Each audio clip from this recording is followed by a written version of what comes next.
one of the things that you look at when you qualify for a mortgage is the ratio of your debts compared to your income. And people say, well, I've always paid my bills. Well, that's part of it. Right. That's not all of it. Part of it is, it's not just paying your bills, it's how many bills do you have. How many bills well, do you have, and we talked about, you guys were talking about insurance and deductibles, and how that can have an impact on it too, right? Because that can change your. I mean, we literally get so tight sometimes in getting people to qualify, is that the insurance cost came in higher than we thought, and so we go back and say, hey, can you change the deductible, or see what you can do with the insurance company to get your premium down? You may want to talk about that. Well, and Arnie, you and I had this conversation before the show, and a lot of times when we're working with customers and counseling them, a lot of them want that lower deductible because their line of thinking is, well, if something happens to my house, I don't want to have to pay a bunch of money out of pocket. And in talking with them, I asked them, well, when was the last time you filed a claim? And many times it's I get a response along the lines of, well, I haven't filed a claim in 30 years. Well, then why do you want a low deductible if you haven't filed a claim in 30 years? You have a high deductible. Yeah, right. I mean, are you planning on filing a claim this year? Well, no, we don't file claims. Well, then don't get a low deductible. Get a higher deductible. Save that money, because if the last time you filed a claim was 30 years ago, in the 1980s, well, think of how much money you would have saved between the 1980s and today if you had had a $2,500 deductible as compared to a $500.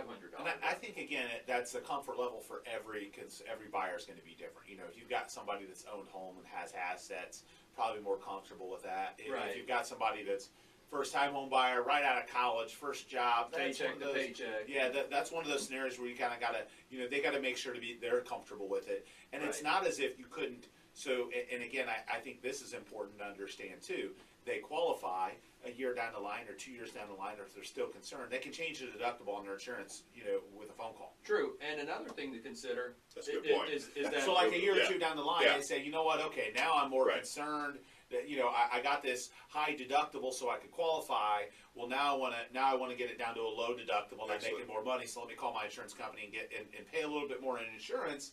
But now I'm a little safer. So every person's going to be different. Well, and you're absolutely right. But also consider this: that if you have a $2,500 deductible, or let's just use round numbers, you have a $5,000 deductible. You went all the way and you got a really high deductible, and you have your home insured for $200,000.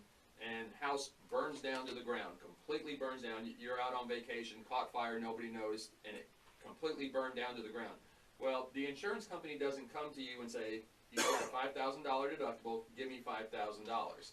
Basically, what they're going to do is they're going to move forward with your claim. They're going to adjust the claim, and in the end, they're going to write you a check for $195,000. Right. They're going to take the $5,000. They're going to take the $5,000 out. And every person needs to sit down and look at their own financial. This is part of one of those financial evaluations. Richard, Richard insures, all of our properties. We own a lot of property, so he has them. And over the years, my threshold for risk has changed. Right. 5 or 10 years ago, I might have said, oh man, I'm concerned about a claim or a storm, so I want really low deductibles. I don't want to come out of pocket. Now I'm in a position where I'm saying, raise the deductibles up as high as I can get them on every policy that the insurance company will allow. Mm-hmm. But every person's going to be a little bit different on that. But at the same time, though, like Arnie said, you have to be flexible enough and creative enough to know that can impact you qualifying or not qualifying, and then things you can do to change it after the fact. But it is one of those steps that a savvy mortgage lender is going to take if the numbers are close, if the debt to income is close. If the numbers are close, we are looking at things and we're asking. Sometimes we're just saying, we need to pay off this credit card. Right. And so maybe it's better to get a higher deductible than pay off the credit card. Right. Yeah. Every person's going to be a little bit different on that. So.